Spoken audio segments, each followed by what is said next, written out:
Okay, Alan, I think you're up. Okay.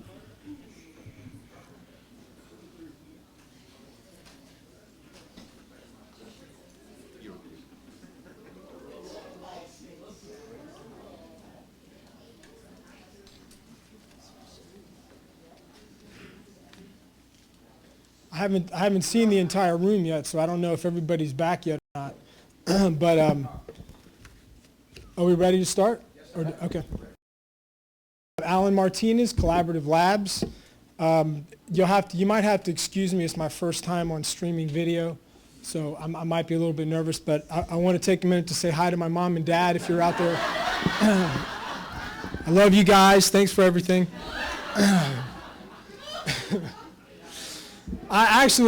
Stan asked me if I was ready to go, and I said, man, I had a 5-hour energy a couple hours ago. I'm like, I've been sitting there the whole time shaking, ready to come up here and do something.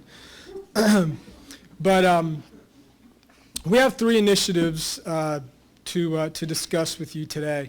They're all centered around the strategic goal of promoting economic and workforce development.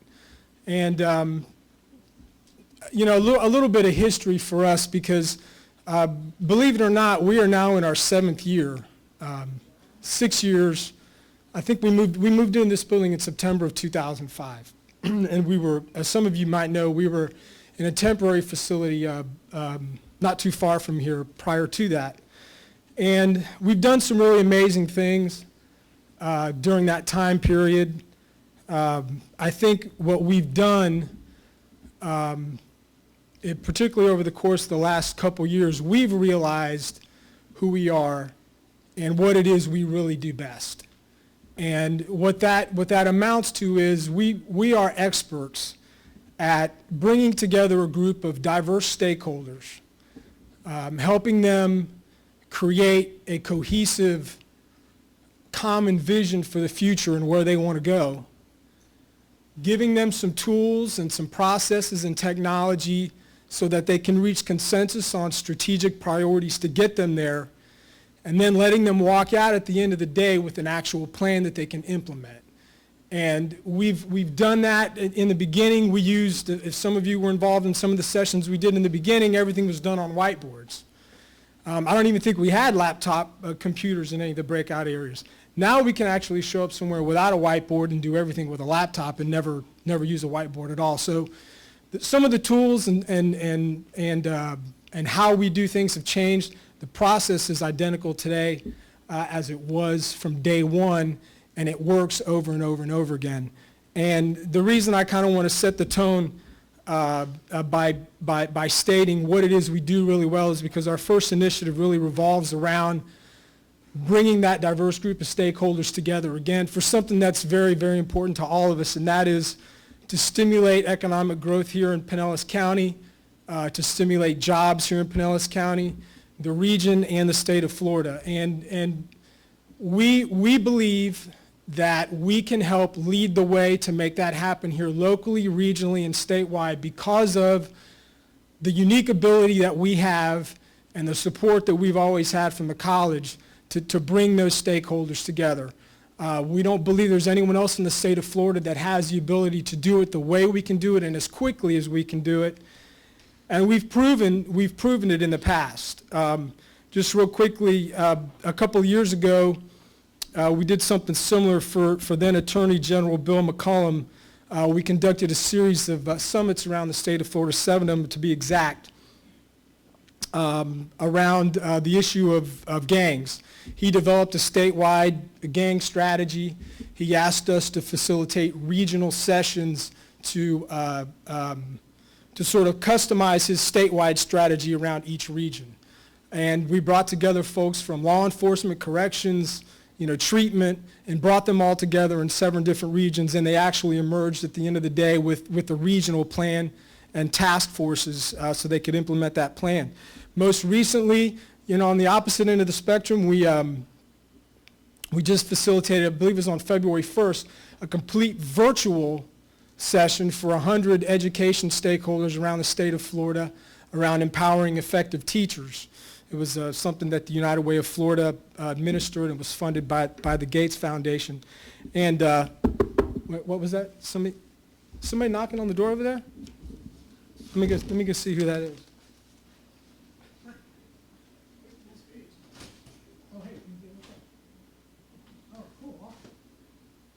You know, stuff comes in every day. I never know what's going to happen. No, but seriously, at lunchtime, I actually went and checked my email because I was looking for confirmation on something that we've been working on for a while. And I spoke to Mike O'Keefe about it a couple weeks ago, but that time it was still under wraps. But in March, we will have a group of some pretty important people from the state of Michigan coming here for 3 days.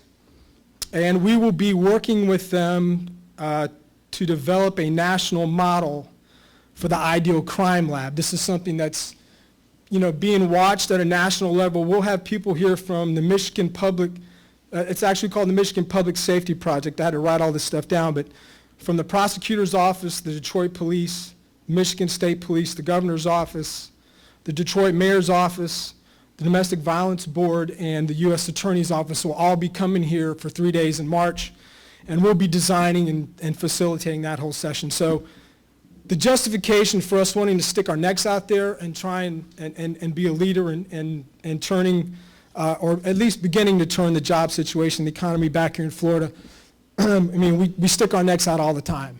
And so far, we've been successful. So we're asking for $100,000 to, we would actually begin sometime in March with some local sessions with P-TECH and the local chambers, private sector companies, and even some folks that are looking for work to start bringing them together and start identifying things on a local level. It's a one-time request. So that's number one. The second issue is really something that we've been kicking around in the labs for years. And that's the issue of telling our story. As recently as last night, we had the Florida Federal Contractor Associations in. The first 3 people that walked in the door said, "How long have you been here?" And I said, "Well, we've been in the building 6 years, we've been around for 7 years, and we didn't even know you were here." These are Pinellas County defense contractors. We have a phenomenal story to tell, and I told you a little bit about some of the things that we've accomplished in the first initiative. And I want to go into a whole lot of detail about what the funding request for this initiative is, but it all revolves around us being able to tell our story so that we can continue to grow as a department. We can continue to represent St. Petersburg College, not just in this community, but around the region and around the state. We feel like it's way past time to refresh our brand.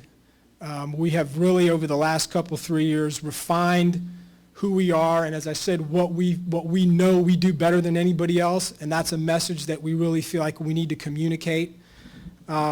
So we are requesting $90,000 as a one-time charge in year one, and although it doesn't show on here, we weren't able to actually put it into the system, but $30,000 in year 2, or 2013 and 2014, so a total of $150,000.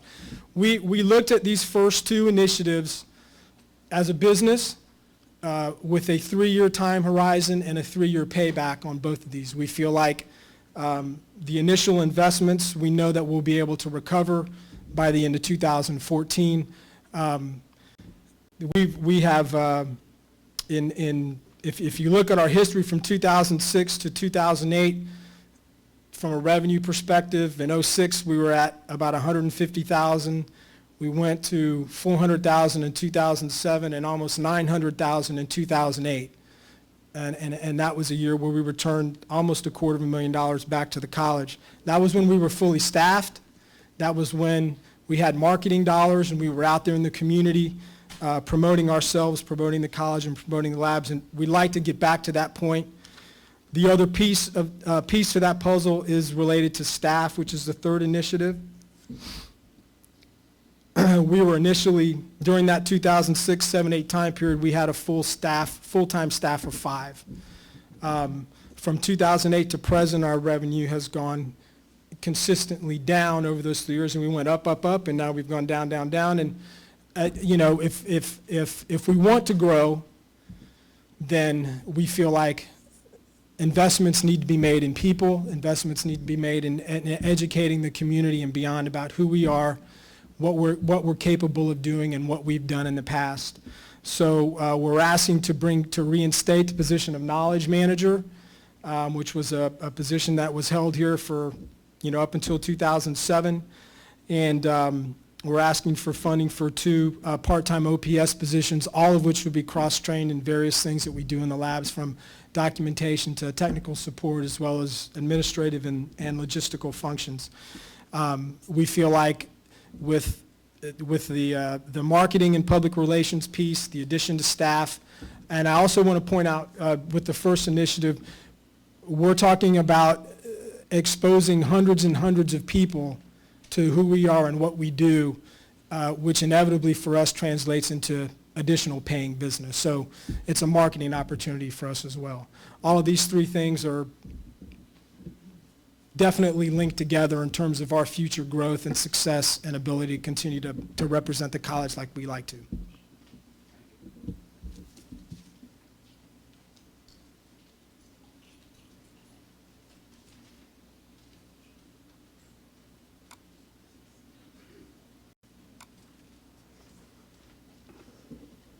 Ready? Cabinet and distinguished guests, good afternoon. Today I'm presenting a centralized college internship program to support the strategic goal of workforce development. This is for students. It will help students in 4 ways. First, students will be able to put into practice the theoretical knowledge that they've learned in the classroom.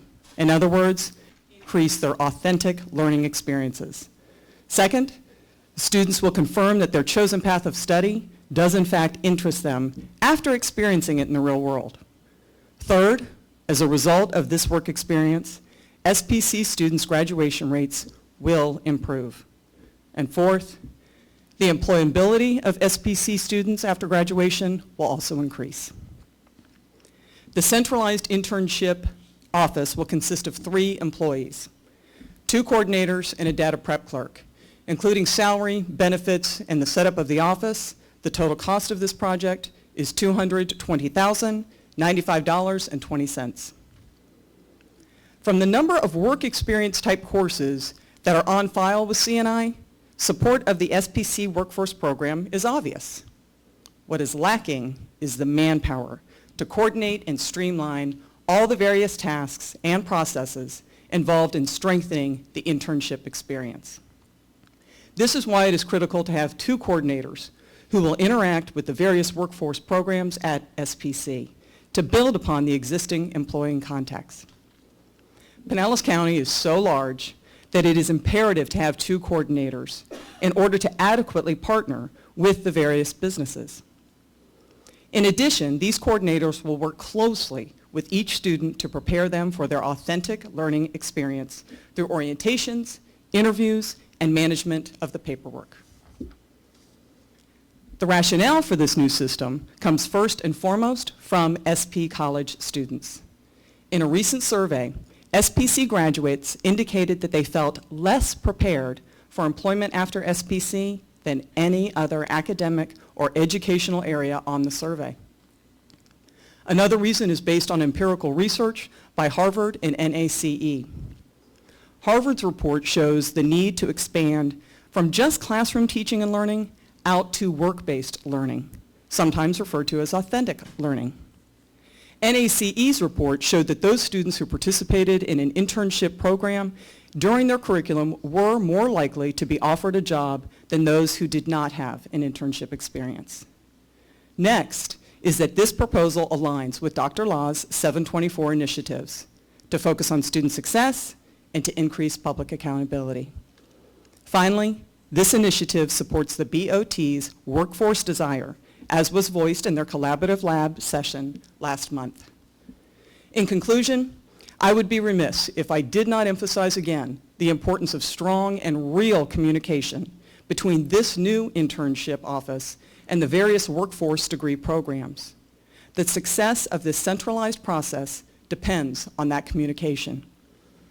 If you have not had an opportunity, I encourage you to look at the 6-page attachment that went along with this proposal. I think Jim Gagne spoke this morning a little bit about like 80% of the students don't have a career direction.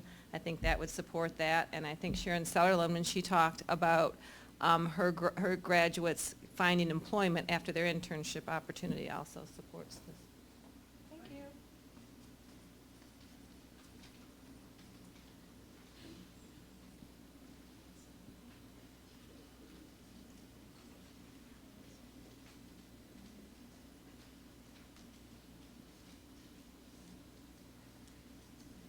Good afternoon, and thank you. And if you haven't had your cookie, now's probably the time to go ahead and eat it while I'm giving this presentation. I'm Denise Kerwin. I'm the director of the continuing education program here at the college. And the reason I say that is there's probably about 6 people in this room that I don't know. So I'm going to be talking to you afterwards because I will be utilizing some of your services. Everything that you all have asked for thus far, you have offered to the continuing education program. I want to give you a little bit of background. We are the #1 continuing education program amongst the community colleges in the state of Florida for the past decade, except for, I believe it was year 2006 when Miami-Dade was above us in the fact book. But I believe that their numbers were skewed because we couldn't really prove that they had been #1 that year. So that's a huge qualifier, I think, for what we're able to do. In the past decade, we have had 9 positions that have not been replaced as people have moved on, or those folks have retired, or the positions have been moved, whatever. We have 4 positions in our department. We also, the courses that we do, only about 15% of them are ongoing courses. The rest of them are one-time initiatives that are conferences, seminars, workshops that provide the latest and greatest of skills and retraining that's necessary for folks to renew their licensure. So the folks that we participate with are those who are already licensed in the state of Florida as healthcare professionals. We provide services to over 50 partners throughout the state. We do national and international programs. And we've asked for 3 initiatives. One is a full-time marketing and salesperson, because we feel like if we have an opportunity to have someone out in the community to build the new relationships that we need, because we are just tied down with the ones that we currently have, we can be so much bigger and so much better. We're also asking for a full-time office supervisor. One of the things that you all may not realize about us is that we touch we have over 5,000 students every year. We have almost 1 million instructional hours. With each one of those students, we usually have face-to-face contact, not only from supervising how they register for the courses, but then processing those registrations, meeting them at your various sites for the conferences, and then we have to report all of that information back to CE Broker, which is our state reporting system. We also fill up the college attorney's office, and we fill up the purchasing department with requisitions and with contracts to support all of these initiatives. We're asking for an office supervisor, a full-time office supervisor, because of the complexities of our office, and so that we can not only better serve our students, but better serve each of the departments that we interface with. We're also asking for a temporary position for the American Nurses Credentialing Center certification. Now, it is critical that we move to this area in continuing education. It's a national certification for nurses. I believe that our nursing program has already spoken to this, but we have over 250 million nurses right now, and they are all in need, or will be in need, of certification on a national level. Currently, the continuing education program at St. Petersburg College is only a Florida-approved provider. So I've asked for a one-time initiative to, and following a nursing model for deliverables, to hire a person to review the best way and the most cost-effective way for this college to go forward on that initiative. I think that most people, and the reason that most people in here know me is because when people ask me for which campus I'm at, I say I'm with IBM. That's the I've been moved. I have been around to many of the campuses, and you all have been able to see what we can do. I've thanked Jim Oliver and I've thanked Vicki Westergaard for the help that they've given us in providing the audiovisual support that we need to improve some of the courses that we do, and also to, when we're having conferences and programs, that we can audiovisual those, turn them into enduring materials, and then have them available as continuing education for an enduring amount of time. I want to thank each one of you for all of your support. We would not be #1 in continuing education without this entire room, because we can't do it all by ourselves. And I do appreciate that. I hope that this has given you enough information that you have the intellectual courage and the intellectual empathy to go along with and consider our proposal for these 3 positions and the video support specialist that I mentioned earlier. So thank you very much for your time. I appreciate it. Oh, and Jim, my shoes don't have any backing on them. They're much more fashionable. And that's really what I'm asking for, is backbone for our program. And I'm sure you're going to get those shoes, because, you know, we've kept it going. Thank you, everyone.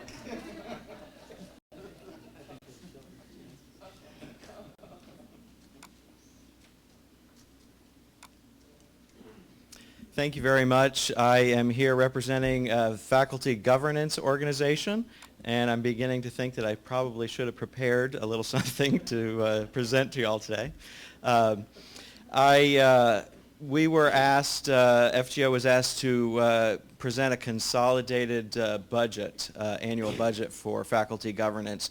Nearly everything that's presented in this document has already been approved and is recurring. Susan, we're asking for an additional princely sum of $500 as well. That's the only addition that we're requesting in the budget today. We were asked to tie the FGO budget to a strategic goal, and we felt very confidently that we can actually tie it to the first 3: college experience, completion agenda, and learning support beyond the classroom. Certainly faculty are the front line in most of those endeavors, creating assessments, collecting the information, helping out with the learning support beyond the classroom, and very much engaged in the college experience. The budget for FGO includes a small budget for each of the 5 campuses for things like mileage, copies, printing. There is also a stipend for the campus chair for each site as well. The additional funding that we're requesting is $500 for operations for the college-wide Senate president for those things, copies, printing, things like that. There is something that looks perhaps like a new item to many of y'all, but it was awarded 2 years ago. There's an FGO Creativity Award that was actually granted 2 years ago, and then recently, I believe a few months ago, Dr. Law agreed to fund it as well. Certainly FGO will be working with Dr. Law or Dr. Law's representative in implementing the FGO Creativity Award. We do not have all of the specifications yet on how that will be awarded, but it will be a way to celebrate and advertise and promote creativity in the classroom and outside of the classroom for faculty. And I believe that's all I need to present. Any questions? All right, thank you.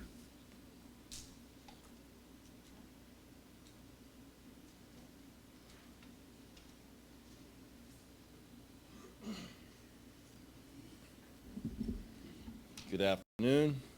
Dr. Law, before I start, thank you for this opportunity. It's the first time in 3 years I've had the opportunity to come before Cabinet. So thank you, and thank you, Cabinet, for this opportunity to speak about corporate training. When we talk about corporate training, we're all doing more with less. That's pretty evident what's going on today, because we've been taught that less is more. When you look at what we're doing and how we're doing it, we need to have some controlled growth, especially in corporate training. When I talk about corporate training, I'm really talking about 6 different areas in which I'm involved: professional and workforce development, student engagement, International Language Institute, lifelong learning, community involvement, and college for kids. As a bit of a background, in 2008, when I went over there, we did not have a registration system that was online and convenient for our users. We purchased lumens Through that, we now have 75% of our students registering for classes online. That allows us the opportunity to track our most popular classes, gather empirical data, track our students and their student success. We implemented that on January 9th or January 1st of 2009 with professional workforce development. In January of 2010, we did lifelong learning, and then April of 2010, we did college for kids. What's amazing about that, in this short amount of time, we can all boast of serving over 18,025 students in corporate training. Again, those 6 areas within corporate training. And because of our online programs and our online registration, this past Christmas holiday, we were able to enroll students into classes without staff being present, and those students started taking those classes, and we generated $5,000 in revenue. This is the first time ever for corporate training. Since 2008, we've gotten pretty skinny. 9 employees are no longer with us. They're throughout the college. Just when I thought I was getting anorexic, the state came back and says no more FTE. So we had to make additional cuts and become very frugal. They just said no more funding for non-credit FTE, and every course that you offer has to be 100% profitable. In other words, you can offer a course for not much money, but you have to not lose money on it. That meant a $180,000 difference to corporate training.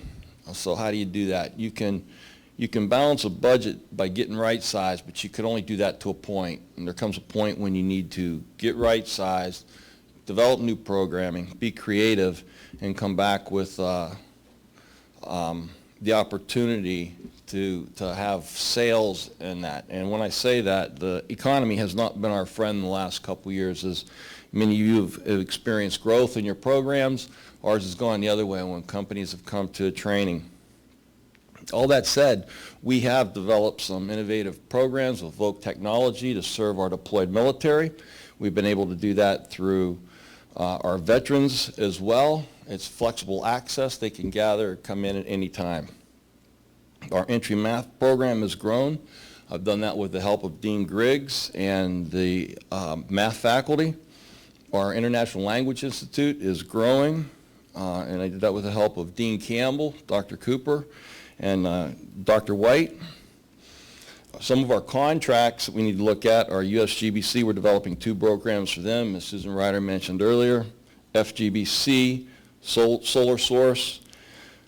Some of the other ones that we're working on are social networking for job seekers. Project management, Susan Demers and I were talking about that just a little bit ago, on how we can service our military through project management, and that's a pretty hot topic today. And these students are coming out and finding jobs right away. We, as far as the budget that I'm asking for, we're asking for $223,655. That's the ask. We set aside 10% of those dollars from our revenue, which is $1.658 million. If we take 10% of that and allow for growth, we will cover the positions that I'm getting ready to talk to you about. Those positions are marketing web design representative. We started working on this as an intern using one of our own college students. That student has not graduated yet, but his internship is over. So we are paying that student through student assistant money and the help of Dr. Vitito and Gail to find that. And we're working on rebranding, refreshing our website, and then all the Web 2.0 tools that are necessary. The next one is a project technologist. Right now we have a technology support specialist. We're looking to upgrade that position because that person's more involved in Angel, Lumens, and PeopleSoft. So we need to look at considering that. The fees from entry math would cover the $10,000 that I asked for that position. Actually, that whole opportunity is pretty good because we pay 50% of a staff position now, 100% of the TSS, and that still leaves us $58,000 in a contingency fund. So when we have new development for next year, we can not say no or not have to go back to the well looking for money. The financial team's been very helpful in letting us use our revenue. Last year when we needed a server, we were able to go get that. This year we need 2 projectors for room 1324, so we're able to get that out of entry math revenue. The international language program, we are getting close to a need for a full-time instructor, and as I say, these are all financially scalable. What we're talking about doing is, if we get the enrollment of 15 students, that starts to support the faculty member. If we get 30 students, that's what we're expecting, then we're able to support the coordinator and the instructor.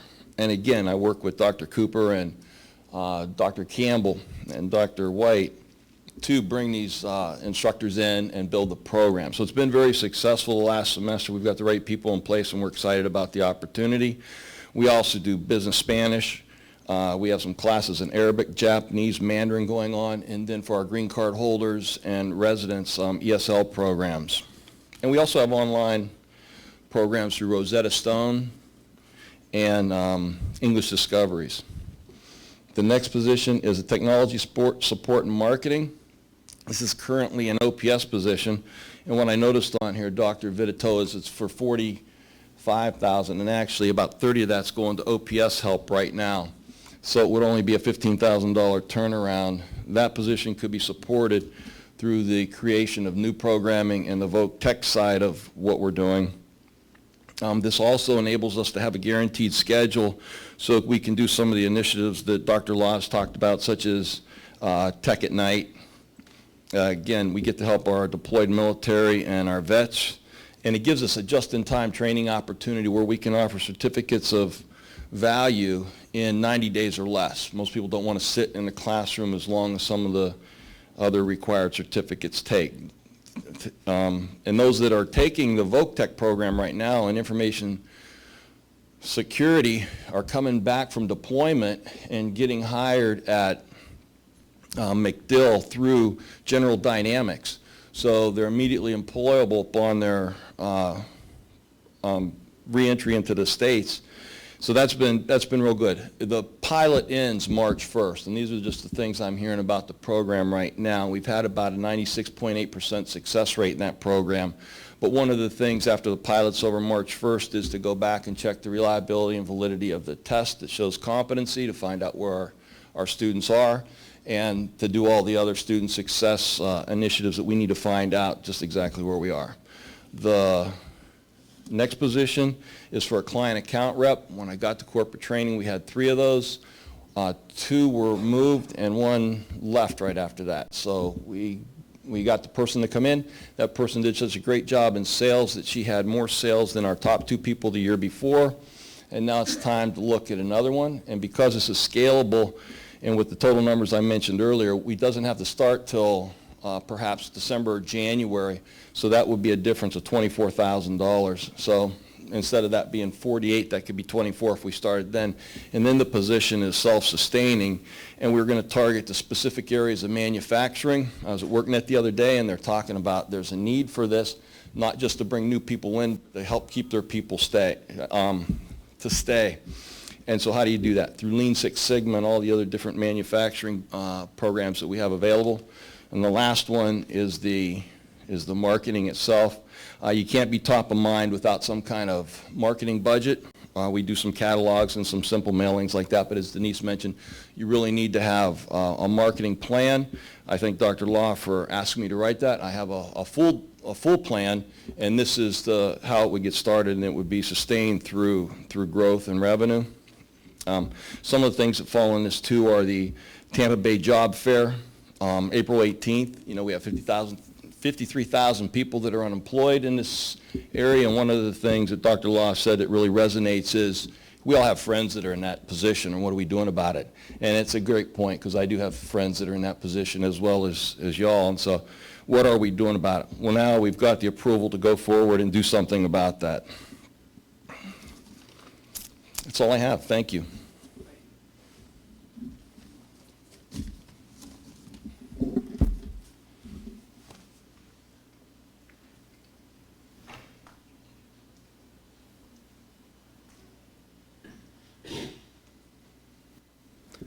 Good afternoon. I'm Jeff Sesta. I'm the director of the Dual Enrollment Early College and Early Admissions Programs. I have 3 requests for your consideration this afternoon. But before I speak to each of those 3, I would strongly encourage you to review the 5 supporting documents that I placed on SharePoint, because I think you will see that they more than justify or substantiate the need for the 3 positions. To say that our accelerated programs are growing is a gross understatement. They are exploding, but that's a wonderful thing when you look at it in terms of student opportunities. The first position, or actually before I talk about the position, let me talk a little bit about student semester hours. We are generating approximately or over 30,000 student semester hours annually in our dual enrollment programs. That is a significant increase in the last number of years. This semester alone in the spring, we generated 15,000 student semester hours. And just to show you some relative comparisons, and this is certainly not to discredit any of the other campuses, but we are only 3,000 student semester hours smaller than the entire Health Education Center, and we are 4,000 student semester hours larger than SPC Midtown Downtown. We are growing, and we are growing very quickly. That said, we are requesting a coordinator position at the Clearwater campus, and this person would help to coordinate all of the increasing dual enrollment, early college, and early admission students throughout the county. But not only for the administrative support, it also helps us to align our program with the Pinellas County Schools North, Mid, and South County zones. That provides a lot of articulation opportunities for high school students. One of the other areas that we haven't even touched on yet is technical dual enrollment. My goal is to grow technical dual enrollment courses and link those courses to all of the Pinellas County High School magnet, fundamental, and academy programs. Once we do that, the programs are going to take an even larger leap.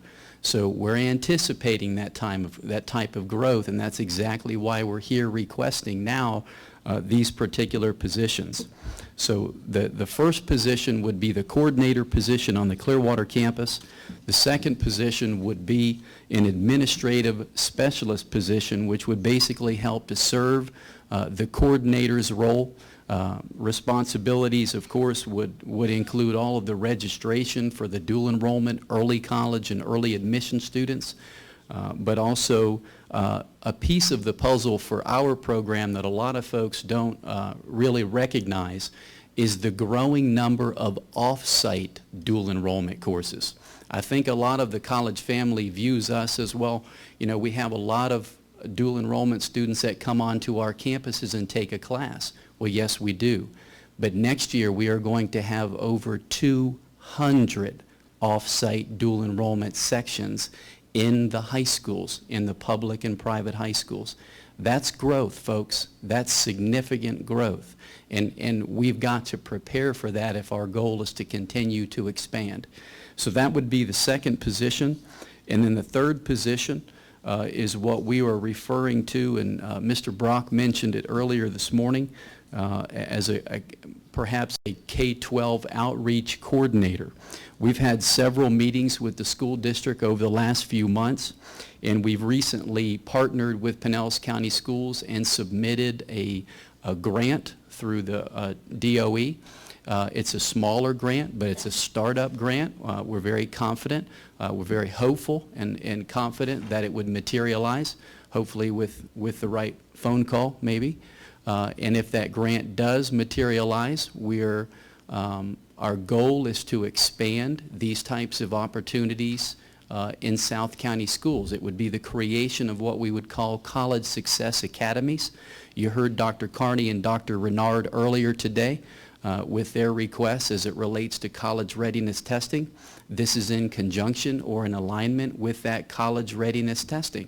Our goal is to provide Pinellas County high school students with the ability to take those remedial classes while they are still in high school, so that when they graduate from those schools, they can matriculate directly into our degree programs.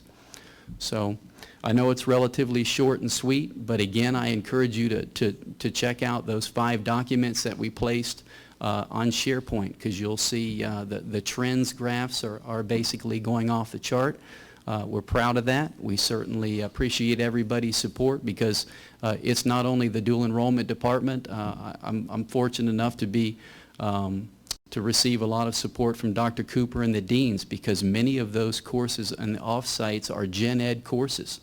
But again, we haven't even touched the technical piece. When we touch the technical dual enrollment courses, then the AS degree and articulated programs are going to flourish even more than they are now. So, thank you.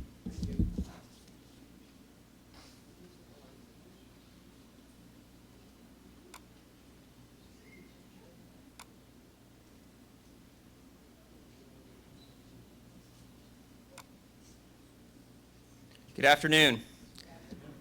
I'm Jesse Caraggio, and I'm representing the Student Achievement Committee structure. So I'm going to talk a little bit about, everybody's heard about what we're developing. I'm going to talk a little bit about the needs we have to make this a reality. First, I want to say student success is the first priority at St. Petersburg College.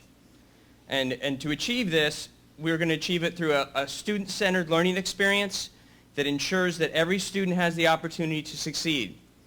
To make this vision a reality, an organized committee structure is being created. This new Student Achievement Committee structure has been presented to the SGA Council, the Faculty Senate, the President's Cabinet, and the Board of Trustees. It's specifically designed to ensure college-wide ownership of student learning and accountability initiatives, align all college initiatives to accreditation and student learning outcomes, and utilize information systems and assessment in establishing a culture of evidence throughout the college. This will get us in the mode of focusing on continuous performance improvement as we move forward. To ensure that the Student Achievement Committee is fully implemented, the following resources are being requested. In the faculty area, we are requesting 5 stipends for faculty co-chairs. This is requested to ensure faculty are adequately engaged in the process and see themselves as true partners in achieving student success. We are proposing that faculty co-chair each of the 5 major components of the Student Achievement structure: the Oversight Board, the Institutional Effectiveness Council, the Student Affairs Committee, the Academic Affairs Committee, and the Business Administration Committee. 10 faculty professional development opportunities to ensure that faculty are knowledgeable of the accreditation and assessment practices. The structure will require more measurement at a variety of student services and educational levels. To ensure success, the following OPS positions are requested to guarantee that data is used at all decision-making points. In addition, the college community, and this includes faculty, have recently begun to ask numerous data-related questions and are clearly becoming data consumers. The first OPS position is a Student Achievement Specialist who will support the committee structure, the needs of the SACS Working Group, the Quality Enhanced Committee, and the various SACS and discipline level accreditation needs. The next OPS position is a co-curricular specialist who would support the needs of various student affairs related functions in support of creating increasing student engagement through service learning initiative, student life and leadership experiences, as well as other student support functions including point of service surveys. And finally, a research analyst for special leadership directives who would support the data analysis and research needs of the Student Achievement Committee and senior leadership at the college. To be comprehensive, our request also includes resources which include computers and office supplies for our 3 OPS positions.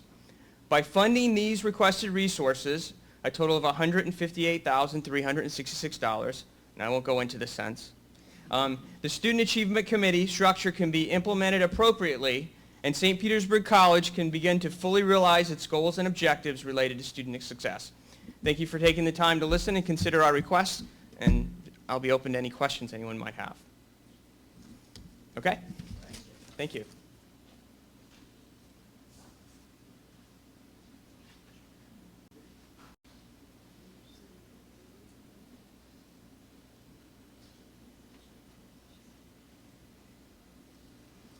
Hi, I'm Kim Wolf, and this is about as nerve-wracking. Can you hear me? I'd prefer to yell, but does this work? This is about as nerve-wracking as having a conversation about libraries with Jim Oliver, if you know her. Bear with me here. Libraries are centers of learning. They always have been. They always will be. They may have lost their way if they have navigated through the information explosion, and we have other people who have become repositories of information. But our libraries are true centers of learning, and we need to give every effort to make that something that students are very aware of. A student should come to a campus and know where they can get the academic support that they need. An adjunct instructor, a faculty member, a staff member, a person who stumbles across the campus. Libraries are centers for everybody to learn for the rest of their life. And it is wonderful to be able to see the integration of all kinds of people, all kinds of levels, all kinds of diversity in their backgrounds come together in one place to pursue their goal or their information need. And that's why I love libraries. It's not because I love to read, it's because the empowerment of having that stuff at your fingertips. So why am I here? I'm here to talk about a model that we have at Tarpon at the moment. And it's a wonderful model where you have learning support and you have library together. And you see in that library spaces where people are engaged in all kinds of activity. Tutoring, production of learning, production of presentations, all kinds of things. We have 70,000 people coming into that library every session. Currently, we have a staff of 4. The 2 librarians, and they're librarians, one a program director and one a librarian, they have now increased their teaching to over 56 outreaches into courses, and they are embedded in many more Angel courses. With the traffic flow, it's increasingly important that we still have somebody at that desk that greets people when they come in and helps them with their information need. Sometimes it's a need that can be served in the building. Sometimes it's a need that's somewhere else.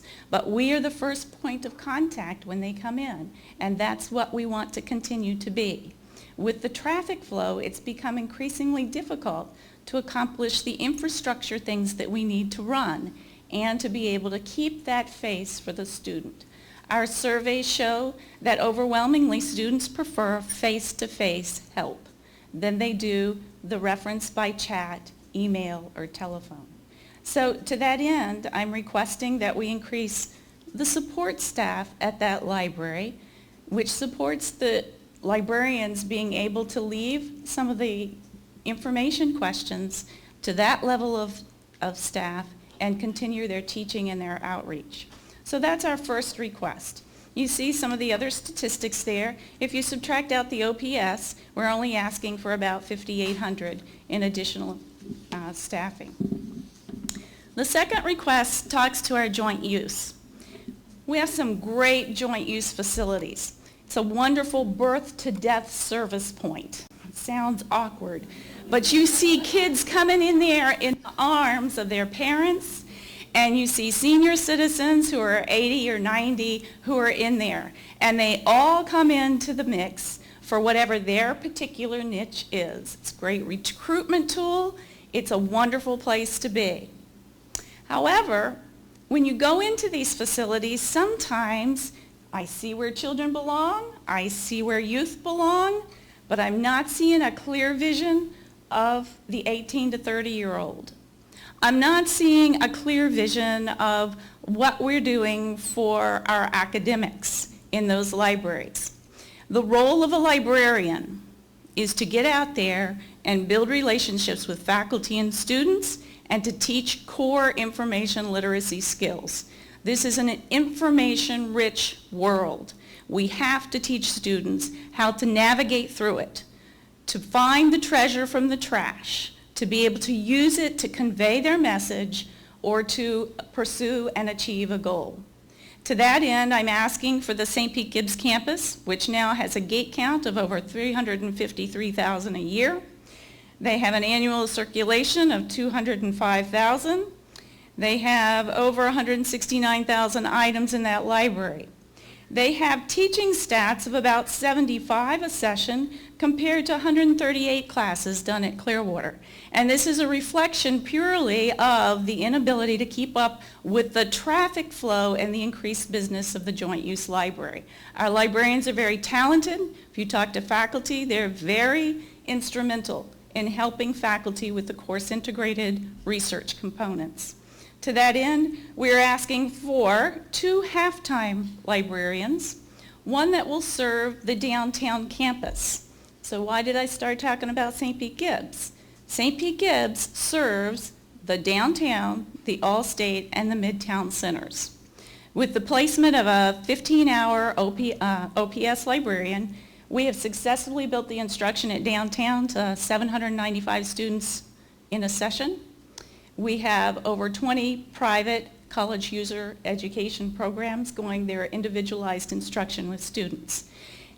This is a campus that serves a large developmental population, as does the Midtown campus. We'd like to put a permanent person there in conjunction with Yvonne Ulmer's request.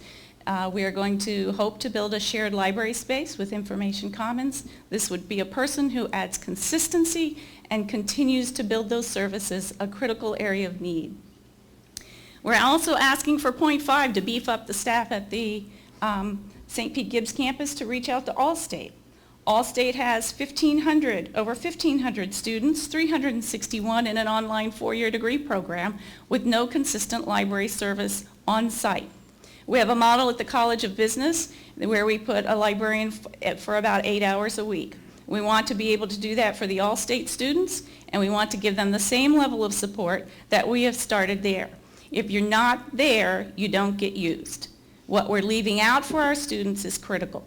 So I'll be quiet, I'll stop pushing my view, but I will tell you, library is critical. We want to be there for the students, and we want to be there for you, whoever you are. Thank you.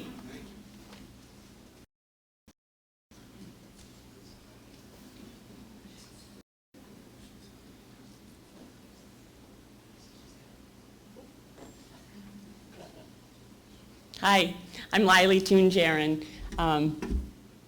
Yesterday at this time I was having lunch in Tallahassee. I was at the Florida, let me think what that was called, the Florida Faculty Development Consortium, a group I'd never heard of until 2 weeks ago. Now that I'm in this new position of the leader of the Center of Excellence for Teaching and Learning, you know, I've learned a lot. In the past probably 45 days, I've spent more time in meetings than I have in 21 years at this institution. But at lunch yesterday with colleagues from around the state, it was wonderful, and especially those from Tallahassee Community College. And I said, you know, this change in leadership is so refreshing. And they said, same here. So, and we kind of moved along. I won't tell them with whom I was eating. But anyway, it is very refreshing. Change is always refreshing, right? And so for me, it's been a great semester of change, and effecting change is what I love to do. So CEDL is, you know, we're committed to moving forward. We're not just talk, we're doing things. I'm so excited. You know, some of these things are more tangible than others. But what I've come to ask for is a part-time OPS staff assistant. I feel very supported by all the administration here, and I'm getting the buy-in from the faculty. But what's happening is, you know, I have stated hours of operation, and I'm never in the center because I'm out at these kinds of meetings and things, and I feel bad when I get an email from a teacher who actually walked up those library steps and came to visit, and I wasn't there. I need help also in just documenting all that we're doing. It's really especially important because it's a new initiative. So we need to document the processes we're going through, all the procedures that we're rolling out, because this position for me is a 2-year position. Someone else is going to come in, and I'll be rotating out. And so somehow we need to form some kind of consistency. So someone in the office would be helpful.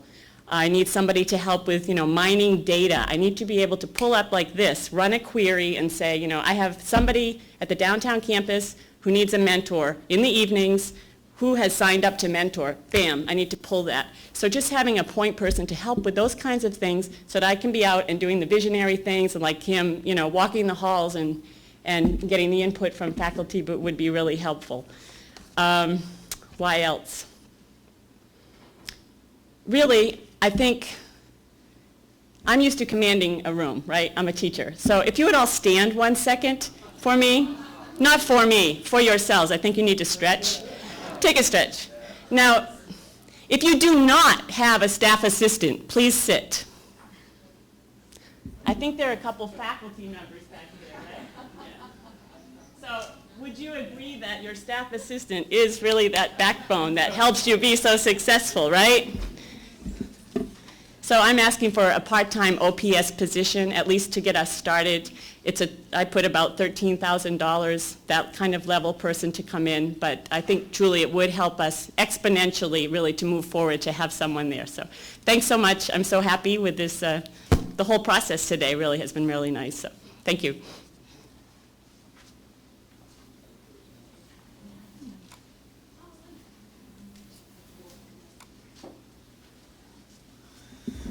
Well, it'll be fun to follow Lily, I'm sure.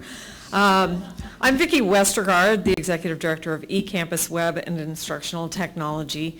I was going to invite Dr. Oliver to come up here, but I'm afraid he's going to wear a hole in the bottom of those shoes. I'm just relieved that he didn't take my suggestion to wear those pants that he used to wear when he was a teenager, so this is a much better solution.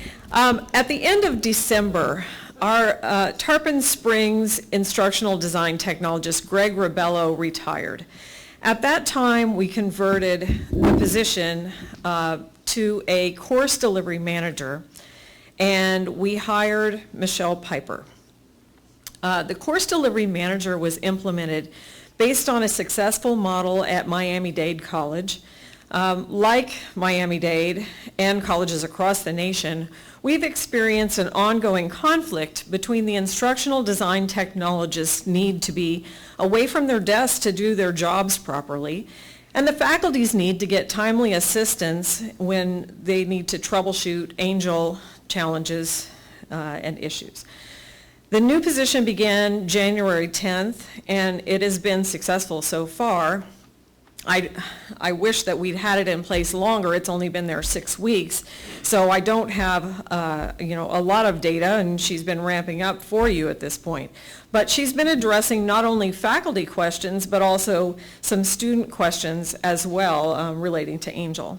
While some questions can be answered relatively quickly, others can take an hour or more to fully resolve if research has to be done and things have to be worked out with technical staff. At this time, we would like to further follow Miami-Dade's model by hiring 2 learning management systems specialists, LMS specialists, to allow us to expand our coverage hours to evenings and weekends. Right now, Michelle is, 40 hours a week, and so she can only cover so much. That's the evenings and weekends, as you may know, are when the volume of Angel activity is the highest. And certainly we can see that there would be a need there. The LMS specialists would work under the direction of Michelle, the course delivery manager, following her established protocols and referring the very complex issues to her as needed. The course delivery manager works closely with the instructional design technologist now to communicate areas of need for future workshops and whatnot. The work of the course delivery manager is steady. We expect that it will increase as we upgrade our learning management system to a new version, and even more as we go forward with a new product when Angel is no longer a viable option. So, any questions? Thank you for your consideration.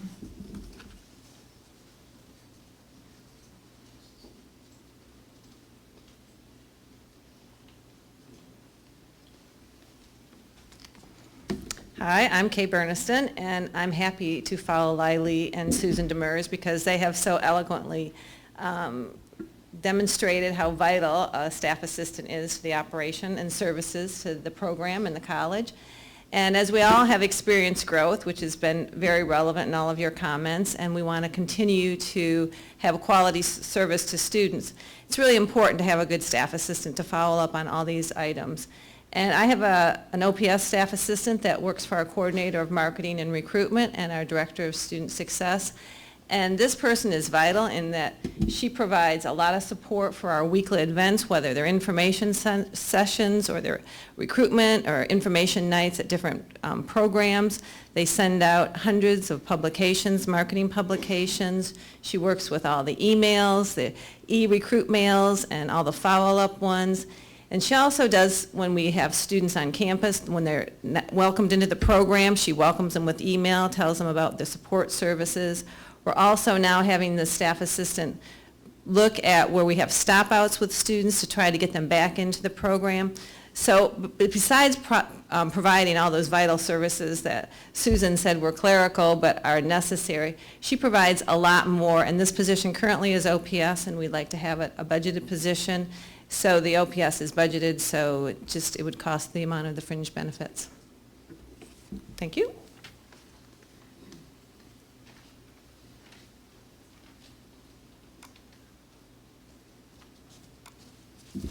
Good afternoon.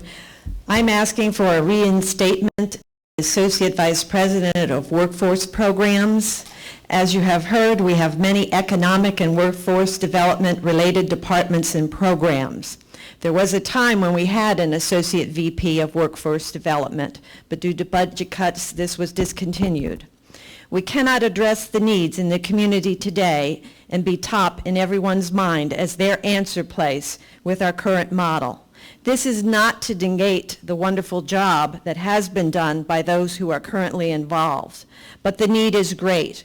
With 53,000 unemployed in Pinellas County alone, we need a collaborative, concerted effort to meet the need of our community. It's time to put our money where our values are. Thank you.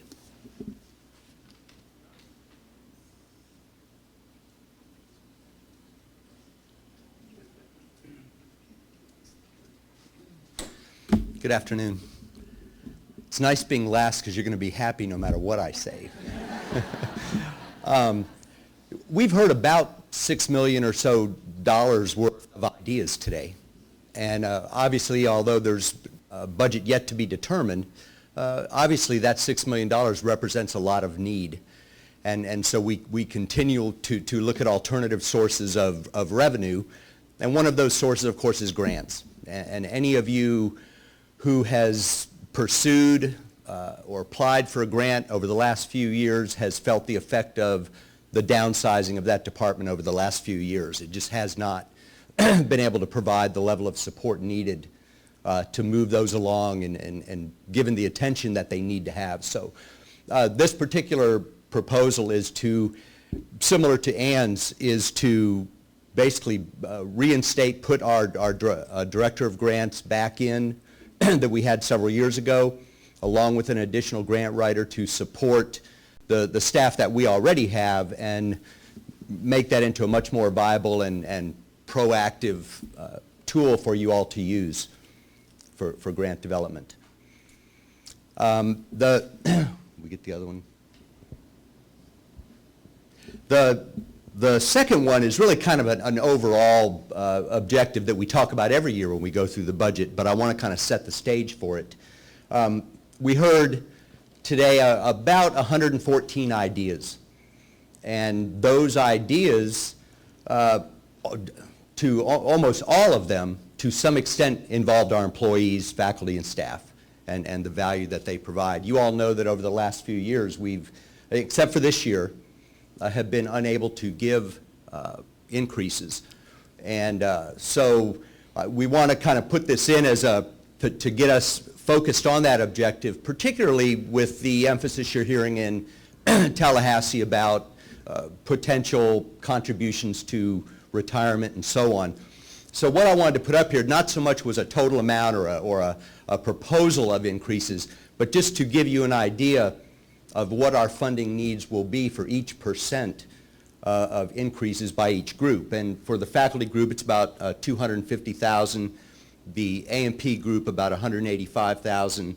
and the career about 216,000, and adjunct about 124, OPS about a little under 20,000. So roughly around 900,000 or so when you include the benefits for each 1% of pay increase that we look at as we go through here. And we certainly, want to have that be an emphasis for what we do as we go through the process. So with that said, I'm done. Right. And we're 20 minutes in. You made it. Congratulations. I'm starting to suspect that Doug threatened. The only way I can imagine that we got this done on time. First of all, congratulations to all of you. Thank you very, very much. I have new respect for the quality of this team. You did your job today very, very, very well, so I appreciate it a great deal. Make my job any easier, but that's what we do. Questions, comments, observations? I'll tell you what, we'll take a few minutes just to process while we've got everybody together.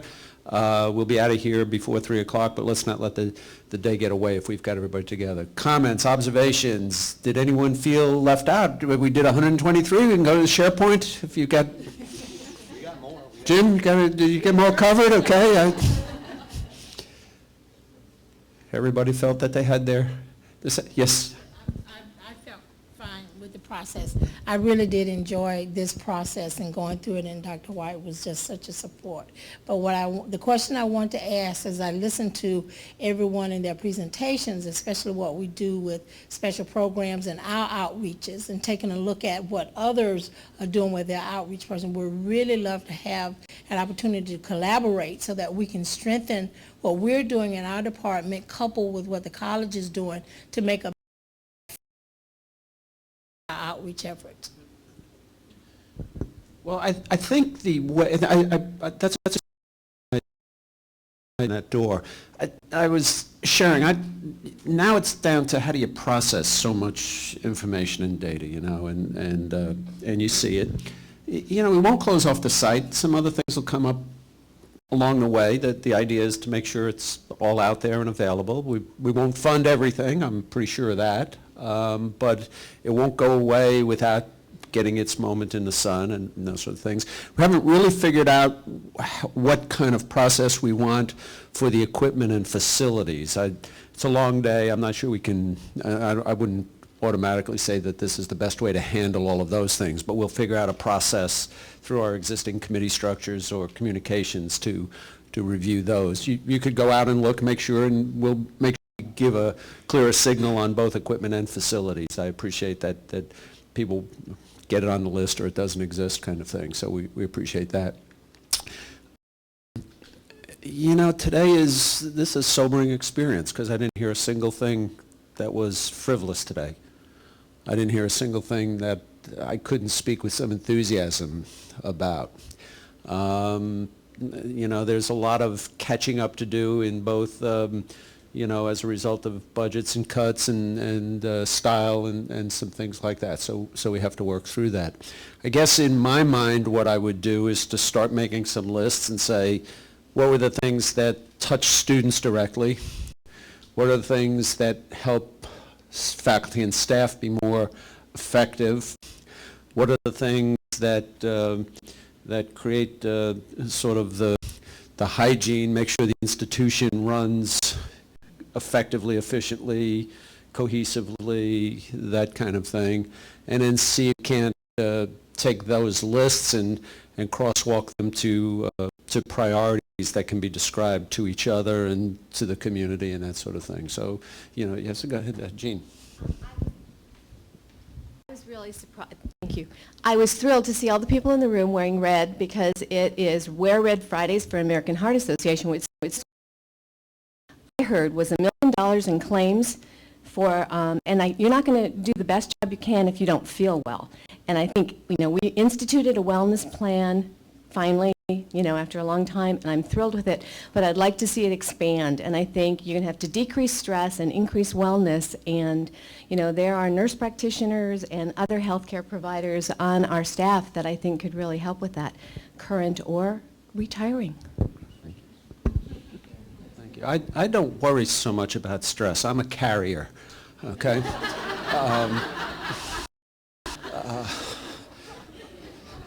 Okay, thanks.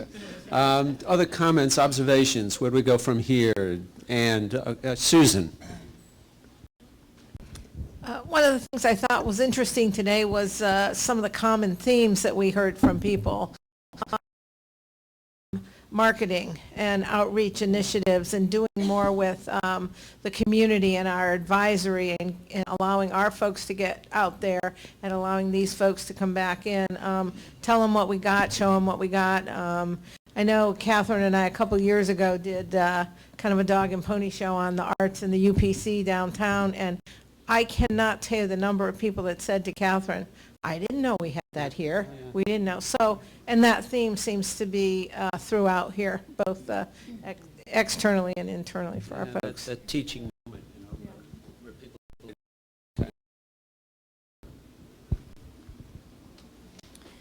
One of the things that I heard several of us say today is that, wow, we all have done a lot with less. We've all had a chance to hear that. It's not just faculty, it's not just administrators, it's not just student services staff, that we all have needs. And to have, for the first time since I've been here, to have the opportunity for all of us to hear each other's needs in one room and sit down and talk about, even Day and I were talking about, wow, I think we could take care of that problem, and to be able to collaborate. So we took notes on a list of things that we could possibly collaborate on it. We may not have the money, but we have the ability, the staff and the team. And so this will be the first time that we've had that opportunity. Observations. Well, I've got you I got the first look at the guaranteed schedule, and it's under review, so we are closing in on the end of that. The way I like to handle the budget, today is a really important day, so now we kind of have the totality in front of us, right? And we can start sorting things out and talking about maybe this, maybe that. Jim gave us a $700,000 initiative, a very well-conceived initiative. We probably, I don't think we could do it in year one anyway, so we talked about phasing it in. Yeah, right. I think there are a whole range of those kinds of things, and we heard a bunch of those, so we would think about what that looks like. The next important step is the guaranteed schedule. To get the very best estimate of what our instructional needs are to meet our students' needs. And, it's just a calculation. A spreadsheet will do whatever level of precision. It'll give it down to the pennies if we want. But what do we think, based on our best professional judgments, what do we think the schedule has to look like to meet student needs? We know how to add to or manage it, but let's make the best estimate. From that, then, we estimate tuition revenue. So that becomes the next most important step, is to say, we've got to get the schedule funded, and the tuition revenue always oversubscribes schedule. It creates cash is what happens. But then the schedule becomes the holy grail. We now have that in place, and we don't mess with that. We manage that, but we don't mess with that. You don't say, well, we need more money, so assume more students. That doesn't work that way. That's not a good way to go. Well, then tinker the schedule down so we can hide money. We don't want to show all the money, so make believe that the students won't be here, underestimate the enrollment, and then we'll just manage it. I don't do any of that. Let's get a number that we think works. Okay. I appreciate everybody's long-standing on source of funds. Wasn't that hard to get there and not say course fee, right? You got through that okay, everybody did. And now our job is to line up the requests, just as you heard them today. And I think it falls to us working together, but really Doug's responsibility and mine in a good sense, to say, what's the best source of funds to meet the needs? How do we make it all fit? And then share that and get your feedback on that. But you're not tied to, I'm asking for this money in this fund, and that's the only way to do it. So you've asked legitimately for what your needs are, and I think we can make that work. So we'll start managing those kinds of things. The equipment, I don't know enough, I haven't been here long enough. Equipment is a planning process, but largely you're spending the same dollars over again. You've got an equipment budget, and one year you buy these things, and the next year you buy something else, but it's really a matter of making sure there's a logic to that. You add a little more, you manage it. So I think we can do that, and we'll share it. The facilities are a big problem, but we make a good list and we work on it and we whittle it down. We've got, I think, I'm very pleased with at least a short-term game plan. Everybody will see something new and different and better by the start of the summer peak at registration. Every one of the sites will see something that manages to address some student needs there. So I think that's a very strong signal, and we'll get that done. And it'll make a difference too, by the way. It's not just a signal, so I think we'll get that done. So I think you see the things starting to coalesce into some sort of logic. I hope you'll have great discussions. This is not a hub and spoke kind of discussion. If you saw something that you're talking about and somebody on one of the other campuses, get with them. Let's talk about it. I mean, you see the themes. We've got to get a richer, cohesive game plan on learning commons. I don't know. It's going to be ours, though, right? It's going to be ours, and it's going to have parts from each of the campuses, and the people responsible for that are going to get together and say, let's make it so that we can describe it to each other and fund it and talk about what happens next. So you see how that comes together. So all good. Maureen, were you just waving, or you? Okay. This is your chance. There is one additional piece. Maybe you could tell us how it's going to fit. There's the technology, and there's these strategic requests, and then there's cost to continue. And some of the cost to continue, which is basically doing the business you're currently doing, but then accommodating growth or other sorts of variables, can be a pretty good sum of money. How will that fit into the equation? When will we see it?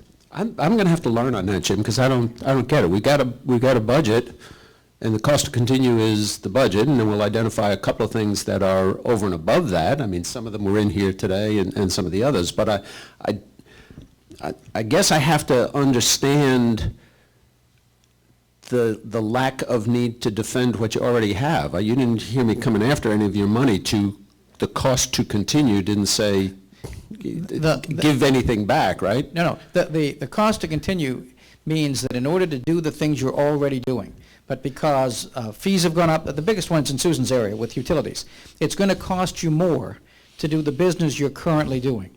And in some cases, with licenses, that can be a fairly large amount of money. And so that's another piece of the equation that's a good chunk of change. And so we have to, as we're looking at all of this tuition money and figuring out how we're going to dollop it out, it's not just the base budget. Well, thankfully, we're assuming our base budgets, but it's how to incorporate that next round of what it's going to cost us to do what we're already doing because of increased costs. Yeah. Well, then we'll have to identify those and take them on. I don't doubt that. I've got enough experience to understand that the fixation with it is what I don't get. Okay, so somehow we'll get that in, and there are some of those costs and everything else. But I need to know a little more. I just don't have.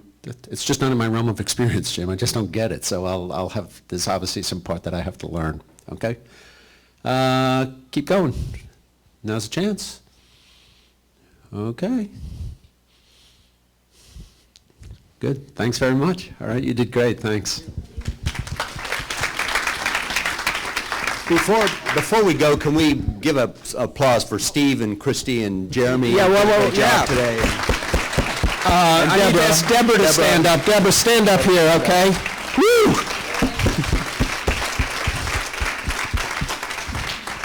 All right. Thank you all very much. Same time next year, right?